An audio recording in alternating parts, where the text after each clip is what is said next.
شيء كتير غريب صار اليوم. دير بالك من الطوافين، تقعد حل النهر تحت. ما كنت عارفين اذا بطلع بضلني عم دور على اتنا او بجي بلم اغراضي قبل ما يطوف النهر. المي بتطلع علي،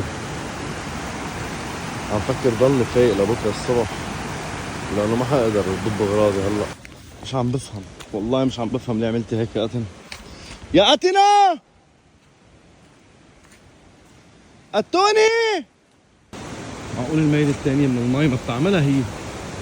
لا منا الميل الثانية من المي. شو العملة هاي يا اتنا؟ هيدي أول ليلة من دون أتن. يا رب بكرة الصبح فيق ولاقيها. شو بتقولوا، معقول الاقيها برا؟ النهر كان بده بعد شوي وبيطوف علي.